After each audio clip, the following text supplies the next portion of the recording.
Well, let's go to Jim Phalin now, who's a retired US Navy master diver. The Titanic submersible has still got about 40 hours of air left, they think, but it's running out rapidly, and searching for the Titanic tourist sub is really getting tense now in the North Atlantic. They've launched it out of the Coast Guard office in Boston yesterday. There was a press conference there where they said, we can but hope that we will find something.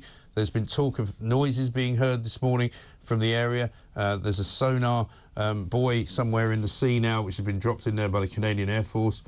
Can they be found? It's a very tough and long shot, is it not? Jim Phalin, a very good morning to you. Welcome. Good morning, Mike. Thanks very much indeed for staying up. I know it's very early in the morning where you are. This is an almost impossible problem to solve, isn't it? They're going to have to get very lucky if they're going to find anything. Yes, it is. It's they need to have some sort of underwater unmanned vehicle to get down there and find the sub. And nobody can do it. Nobody can do any type of rescue unless we locate it. Yeah, and I mean, if you were to say the odds on something like that happening, I mean, what are those odds? They're very long odds, I would imagine. Yeah, I mean, it's just so far away, and I'm sure rescue efforts are in progress, but whether they're going to make it in time or not, I don't know. Yeah.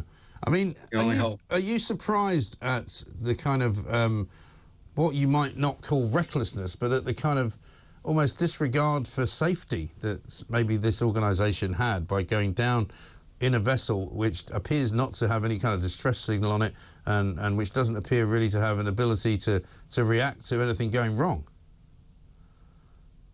Yes, I am surprised on that. Usually, if they're going to those depths, they need to have some sort of pinger or a beacon of some sort, right, to help them if they get lost.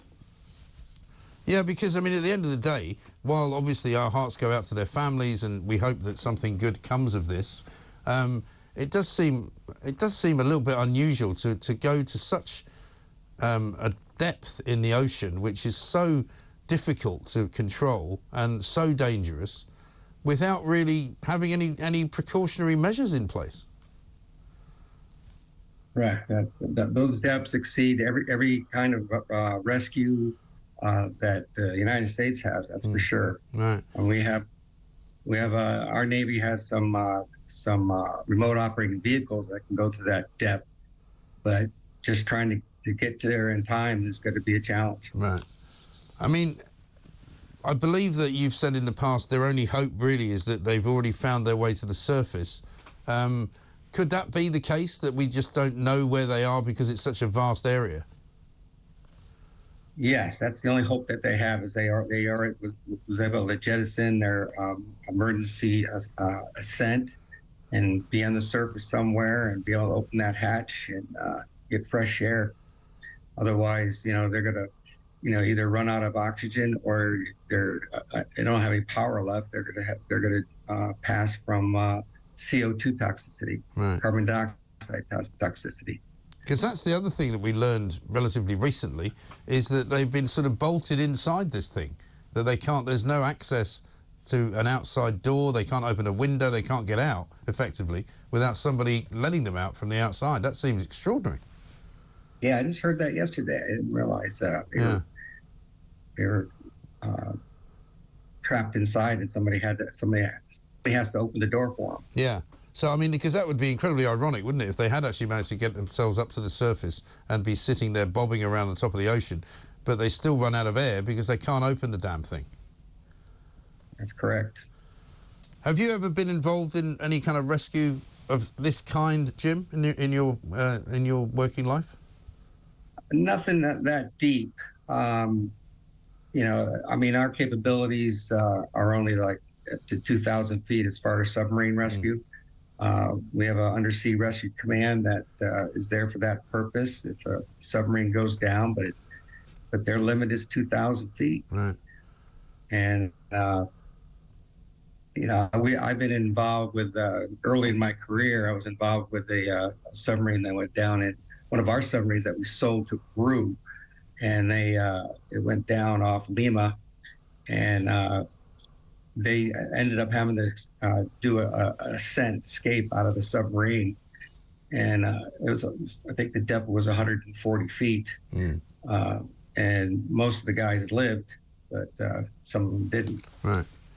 And what's involved in something like that? I mean, obviously you couldn't do that from 12,000 feet, but from 140 feet, are people literally just swimming out?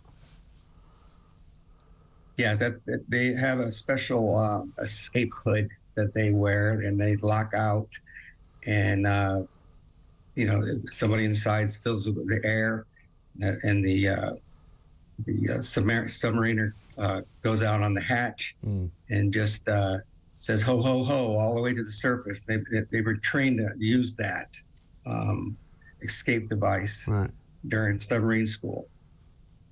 I mean, for most of us, I think it's a terrifying prospect to be stuck underwater, because obviously guys like yourself have spent a lot of time down there, and you know probably much more about the terrain and the atmosphere and what it's like. But I think for most people, and some of them may well be on this particular vessel, to be that far down, incapable of reaching the surface again, I mean, it's a horrible, horrible prospect, isn't it? Yeah, they must be scared to death. I mean, the water temperature down there is 30, 35 degrees. It's dark. If they don't have any power, and it's just a very bad environment. And the thing that I was surprised to learn, I suppose, is that there was so much of this Titanic tourism going on. I had no idea. When I first heard the story at the start of the week, I was thinking, wow, that seems a bit foolhardy to go looking for wreckage of the Titanic. And then it turns out there's been sort of dozens and dozens and dozens of missions over the years. And this company in particular, it's all it does. Yeah, I was definitely surprised myself. And every time you go down there, that the pressure on that submersible, it degrades it a little bit every time you go down there. Right. And this might have been the last straw. And we had a story this morning here, Jim, from a guy who was supposedly going to go on this mission, but he didn't like the look of the craft. He said that he found its controls were based on computer game-style controllers, and he became less than convinced that it was a good idea, so he asked for his money back. I don't blame him. I definitely wouldn't go down there myself. Right. I mean, do you still get involved in sort of undersea activities at the moment? Not now. I run the Navy Divers Association. So we're just part of a group that communicate with each other and try to keep up what's going on in the Navy diving community. And so no, I don't keep not involved very much right now. And should there be more kind of regulations around this kind of activity, do you think? Because if there is an awful lot of this kind of diving and amateur kind of deep sea diving going on, don't you think there should be more rules about what sort of a vessel you must have and how safe it must be? Oh yeah, definitely. I mean, the United States, even the Navy, wouldn't even think about doing something like that unless there's a certification process that has. I mean, I'm assuming you wouldn't be able to. I'm assuming you couldn't just fire anything up into space without really being prepared properly for what could happen when you're up there. So the same rules should apply under the sea, no? That is correct. Yeah. Interesting. Well, we wish them all luck, Jim. Thanks for taking the time to talk to us. Jim Phalin, retired US Navy master diver. He now trains people for deep sea diving purposes in the Navy. But the Titanic submersible, if it is, I mean, the ironic thing, as I say, is if it has somehow found its way back to the surface, it may well be that if nobody finds it, the people inside would still run out of air because there's no way out of it. I find it extraordinary that you would get into a vessel, you would be basically bolted inside it, sent down 12,000 feet under the water in the North Atlantic, a very, very rough part of the world, to look at some wreckage of the Titanic, and you would expect for nothing to go wrong. And in case it did go wrong, you wouldn't have a distress signal, and you wouldn't be able to get back up. Incredible. Absolutely incredible.